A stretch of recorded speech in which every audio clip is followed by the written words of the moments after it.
어떻습니까? 아, 요즘 개투자하기가 힘듭니다. 저를 피하시는 거 아닙니까? 예전에는 거의 날마다 한 것 같은데, 예. 좋아진 거죠, 뭐. 선거에 대해서 간단하게 네네네. 궁금해하시는 부분도 있고, 네네. 그다음에 우리가 보는 관점도 이렇게 이야기를 해주시면 좋을 것 같아서. 네네네. 첫 번째 이제 선거 이야기하다 보니까 네. 첫 번째 보통 이제 지도 많이 보셨잖아요. 예. 동서로 완전히 갈라졌다. 네. 있는데 어떻게 이게 지금 선거판이 구성되어 있다고 이렇게 생각합니까? 어떻게 변화됐는지? 물론 이제 그게 이제 거시적으로 보느냐, 네. 일시적으로 보느냐에 따라서 약간 네. 색깔 판도가 많이 달라지고 있는데 이제 굉장히 그 편의적으로 이제 봤을 때는 네. 이제 동서가 갈라진 것처럼 보이고 네.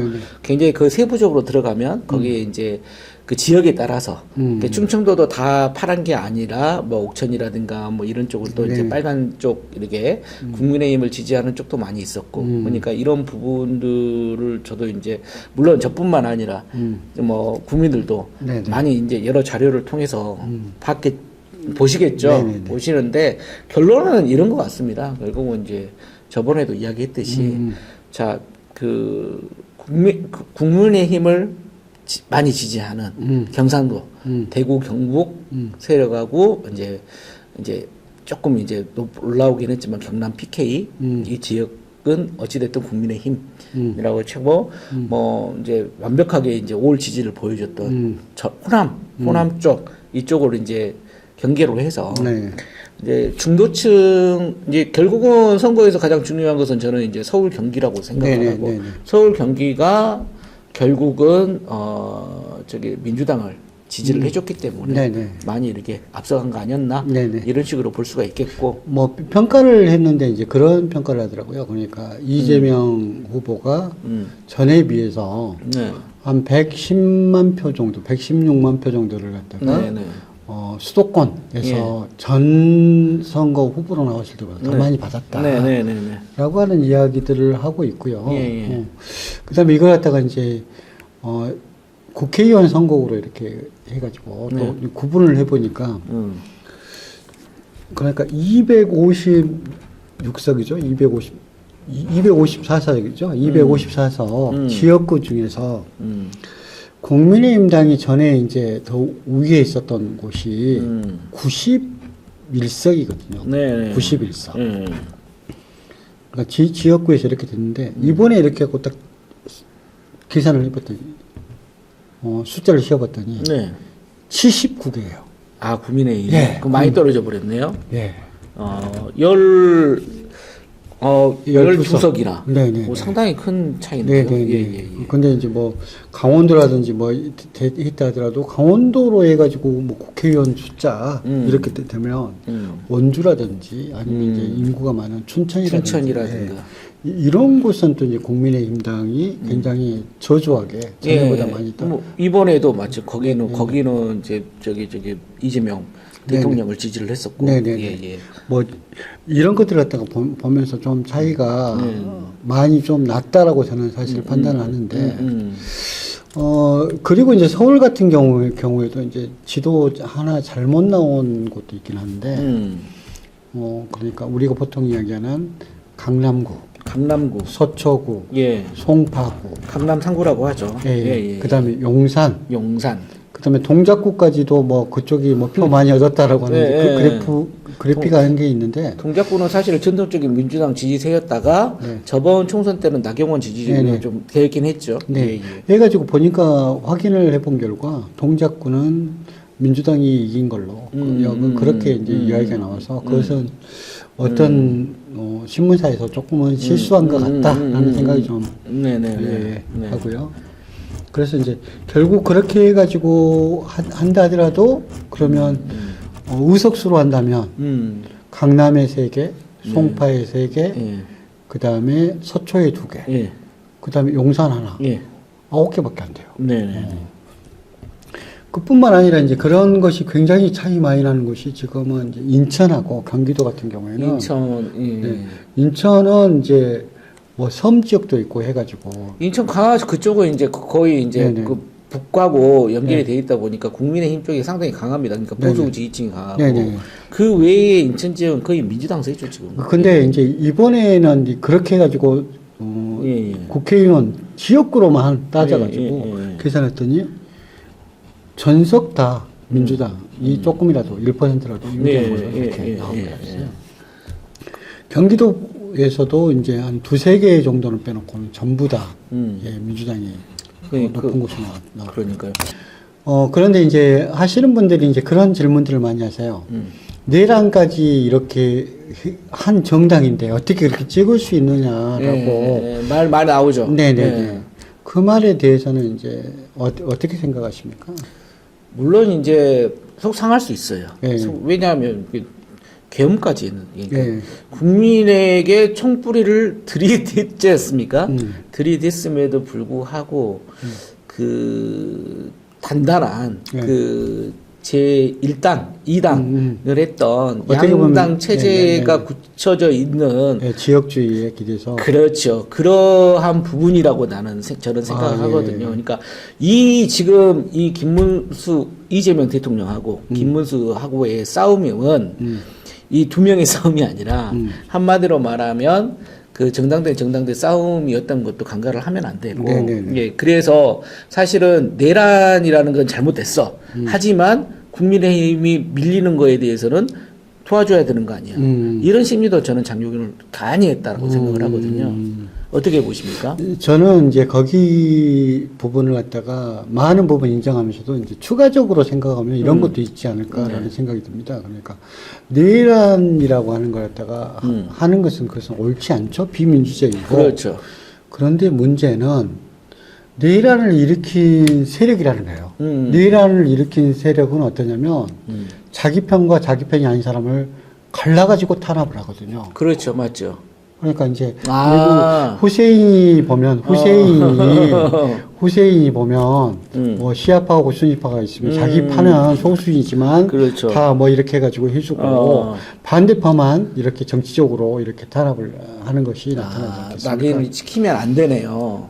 그러다 보니까 이제 대구 같은 경우가 굉장히 이제 박정희 때 이렇게 해가지고 북하고 관련된 간첩 사건이 일어나가지고 굉장히 힘들었던 박정희 초기가 있었거든요. 네네네. 그래서 이제 대구에서 어떻게 보면은 민주화 세력이면 모두 빨갱이라고 찍히는 순간 모든 가족들 뭐 일가 친척까지 직장에서 다 잘리고 일도 못하고 그냥 빨갱이 자식이라고 이렇게 하고 축출되고 이런 과정을 갖다가 겪었기 때문에 반란을 갖다가 일으키는 세력이 자기를 갖다가 실제로는 공격할 가능성이 굉장히 낮은데 본인들이 이제 그거 잘못했기 때문에 그 사람을 안 찍는다.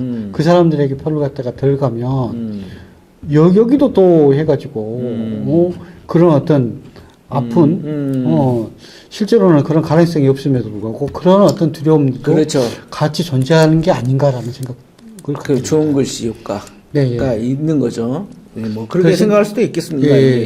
그러다 보니까 이제 굳이 나한테 피해를 안 당하고 내란이 됐든 계엄이 됐든 그렇다고 해서 뭐 대구 뭐 시민들 아니면은 뭐 PK 있는 시민들을 옛날 부마항쟁 때같이 막 총칼로 막 이렇게 하고 계엄 세력한테 그래도 지지 기반인데 하지는 않을 거라고는 어떤 안전 보호판으로 찍는 부분들도 있을 거고 특히나 이제 연세가 더 드신 분들은 그런 것들이 조금 더 강해서 우리가 피해 당하면 안 된다.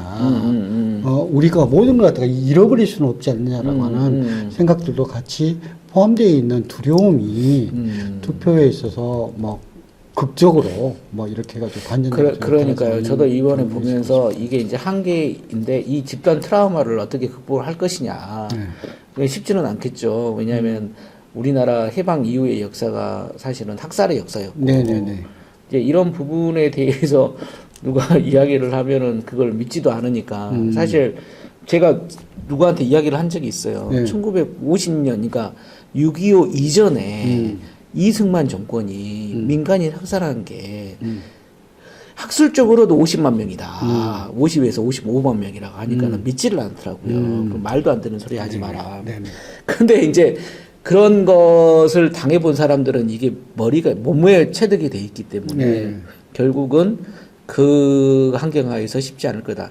뭐 그런 어느 지역에서나 그런 어떤 큰 일을 갖다 당했을 때 그 다음에 드러나는 것들이 있거든요. 그러니까 우리가 생각해 보면 동학 농민 전쟁이 있었잖아요. 네네. 거기에서 이제 일본은 끝까지 추적해가지고 네. 실제로는 네. 거의 뭐 몇십만 명을 학살했거든요. 네. 호남에서 그렇죠. 동학군이든 아니든 간에. 예. 근데 그것이 결국 어떻게 되냐면 1909년 돼가지고 네. 마지막에 이제 의병 마지막 활동들이 일어나지 않습니까? 네. 그때 가장 숫자가 정말 인구 숫자에 비해서 많은 분들이 참석 못했던 것들이 사실 호남이거든요. 그렇죠. 아 예. 그것은 뭐냐면 일본한테 당했던 것에 의해서 피해를 또 당하면 뭐 지역이 뭐 전부 다 없어질 수도 있다라고 하는 그런 위기감이라든지 어떻게 보면 위축되는 것들이 나타날 수 있는 거고 그것이 일정 부분은 뭐 경상도 강원도에서도 또 똑같이 굳이 뭐 적군이라고 이렇게 적이라고 표현하지 않고 있음에도 불구하고 지켜가지고 또 이거 반대로 돌아서면 거기에 대한 피해를 갖다 또 당하지 않을까라고 하는 그런 두려움 이런 것은 기초적으로 있을 거고 사실 오늘은 이제 요거 이야기하고 네네. 그 이제 취임 3일 됐는데 여러 가지 재밌는 이야기를 좀 하려고 그랬는데 네네네. 시간이 안 되네요. 네, 취임 이야기 중에 가장 컸던 것이 뭐 도시락이라든지 뭐 김밥이라든지 그런 이야기보다 가장 컸던 것은 그거였던 것 같아요. 우리가 이제 요 강남 3구 했는데 꺼내 들었던 것이 그거거든요. 강남구에서만 세금 미납 금액이 11조를 넘는다. 그게 사실은 엄청 큰 이슈였거든요. 11조면은 적은 돈이 아니죠. 예, 근데 전부 해가지고 전국 전부 다 해가지고 서울 뭐 다 합쳐가지고 106조예요. 106조. 근데 강남구에서만 11조다. 그것이 안 거치고 있는 것이다. 그것은 왜냐하면 우리나라의 부의 상당 부분을 강남 3구가 강남에 있는 그 세 개의 구가 가지고 있지 않습니까? 아니, 그러니까 강남구라고 여기서 말씀드렸던 건 뭐냐면 강남 3구 전체가 아니라 강남구만 11조라고요? 그렇습니다. 그럼 말이 안 되는 거 아닌가요? 그래서 이제 그런 것을 보면서 물론 이제 거기가 이제 금액도 크고 하기 때문에 그럴 수 있다. 경제적으로 활성화됐기 때문에 그럴 수 있다고 하지만 정반대로 세금을 갖다가 이렇게 포탈을 해가지고 뭐 거지가 된 게 아니라 알죠. 세금을 안 내면서도 돈을 갖다 빼돌려가지고 실제적으로 진짜 그 드라마 같은 거 있지 않습니까? 네네네. 그 세무사 뭐 천재 세무사 누구 뭐 해가지고 이런 애들 보면 대부분 사실 강남 쪽 부자들 이야기인 것 같아요. 세금 포탈 하고 그 머리도 빼돌리고 재산 빼돌려서 그래서 세금 출동반이 가도 문도 안 열어주고 문 열어준다 해도 뭐 알죠? 세금 뭐 해가지고 이렇게 해가지고 추징하면 그 추징들도 열심히 하는 정권이 있는가 하면 추징하지 않고 그걸 갖다가 이렇게 손방망이로 해가지고 그냥 멀뚱멀뚱 쳐다보고 그래서 일부는 거기가 왜 거기를 지지하는지 좀 이해는 된다. 라는 말도 나오는 건가요? 모르겠네요. 그것은. 그래서 이제 그런 것도 이제 이렇게 좀 정상화되면 사실은 그래야지 그런 어떤 불명예들을 갖다가 추징해야죠. 이렇게. 추징해야 됩니다. 11조면은 작은 돈이 아니에요. 그래서 106조 전부를 갖다가 추징할 수 있도록 그렇죠. 해야 되는데 현재 상태로 전부 완전히 거덜나가지고 돈이 없는 걸로 판명된 거 8조 정도 된답니다. 그러면 이제 90 몇 조 정도 되는데 또 지금 또 대기되는 그런 추징해야 될 세금들도 많기 때문에 아마 또 이건 아셔야 될 것 같아요. 국민들도 알면서도 지금 그러는데 대부분은 그 정도의 부를 가지고 있지는 않을 것 같고 부자들에게 국가의 역할이라고 하는 것은 그냥 비율대로 벗는 거예요. 세금을 벗어서 다시 재분배를 하는 거거든요. 그래야 국가는 발전을 합니다.